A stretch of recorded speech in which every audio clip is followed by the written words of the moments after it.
Shalom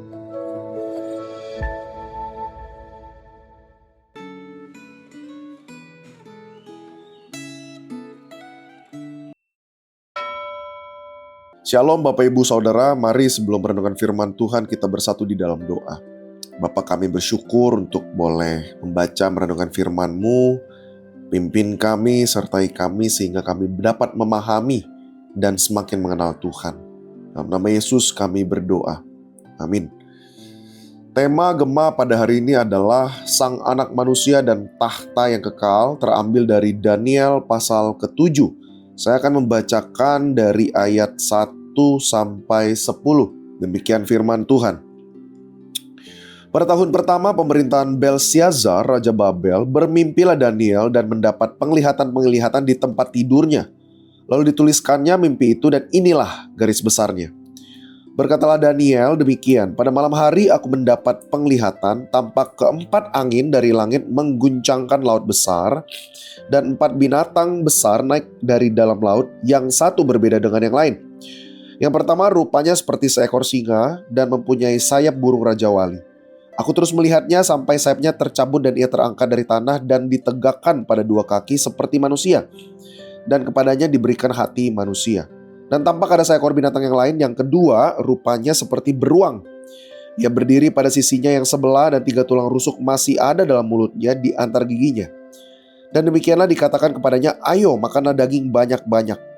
Kemudian aku melihat tampak seekor binatang yang lain rupanya seperti macan tutul, ada 4 sayap burung pada punggungnya. Lagi pula binatang itu berkepala 4 dan kepadanya diberikan kekuasaan.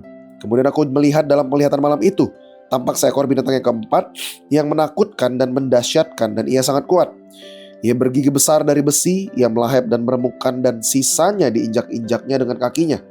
Ia berbeda dengan segala binatang yang terdahulu, lagi pula ia bertanduk 10. Sementara aku memperhatikan tanduk-tanduk itu, tampak tumbuh di antara suatu tanduk lain yang kecil, sehingga 3 dari tanduk-tanduk yang dahulu itu tercabut.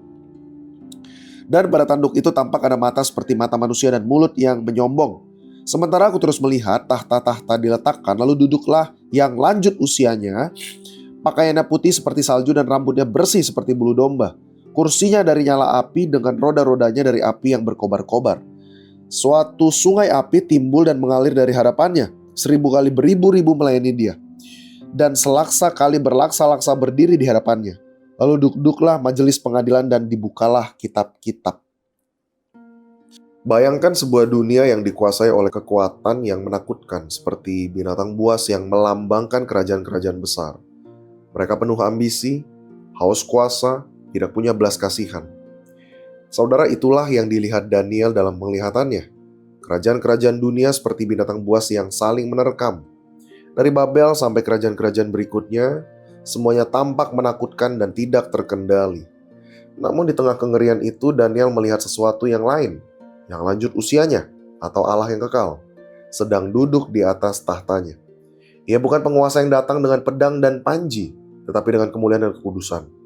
Dunia mungkin diperintah oleh para penguasa yang berubah-ubah, tetapi Allah tetap memegang kendali dari tahta kekekalannya. Kemudian muncul sosok yang luar biasa, seorang seperti anak manusia, datang dengan awan-awan dari langit. Kepadanya diberikan kekuasaan, kemuliaan, pemerintahan yang kekal. Tidak seperti binatang-binatang yang melambangkan kekuasaan manusia yang bengis, anak manusia justru datang dengan kelembutan dan kebenaran. Ia bukan penguasa yang menindas, tetapi dia raja yang menebus. Bagi Daniel, penglihatan di atas membawa pengharapan besar. Di balik semua gejolak politik dan kekaisaran dunia, ada rencana ilahi yang sedang berjalan menuju sebuah titik atau satu titik, yaitu pemerintahan kekal Kristus. Dunia diwarnai oleh ketakutan, perang, ketidakadilan, tetapi arah sejarah tidak berada di bawah tangan Raja Babel atau Kaisar Romawi, melainkan di tangan sang anak manusia yaitu Kristus. Raja yang tak kelihatan, kini dinyatakan sebagai Raja segala raja. Tahtanya tidak dibangun di atas kekerasan, melainkan di atas pengorbanan. Salib menjadi jalan menuju mahkota. Ia datang bukan untuk menaklukkan bangsa-bangsa dengan pedang, melainkan untuk memulihkan dunia dengan kasih. Inilah paradoks kerajaan Allah. Justru ketika tampak lemah, Kristus sedang berkuasa. Dunia menolak dia, tapi ia memerintah dari tahta surgawi. Bacaan Alkitab hari ini menolong kita untuk melihat bahwa semua kerajaan dunia, sekuat apapun, hanyalah bersifat sementara.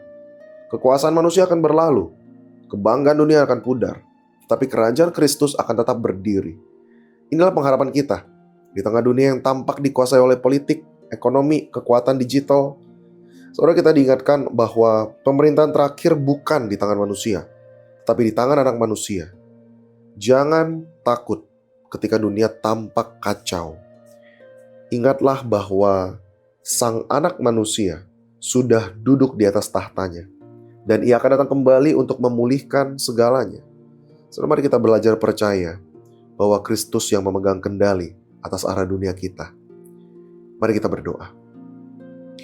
Bapa, kami bersyukur kami punya Allah yang besar, kami punya Kristus yang memerintah dalam kerajaan hari ini. Tuhan, ajar kami untuk percaya di tengah semerawut dunia, ketidakpastian, ketidakadilan, keraguan, dan kerapuhan kami. Kiranya Roh Kudus yang menguatkan kami untuk terus berjalan setia dalam setiap kondisi apapun. Karena kami percaya Tuhan tahu yang terbaik dan Kau punya rancangan yang indah. Terima kasih untuk firman-Mu, dalam nama Yesus kami berdoa. Amin. Tuhan memberkati Bapak Ibu Saudara.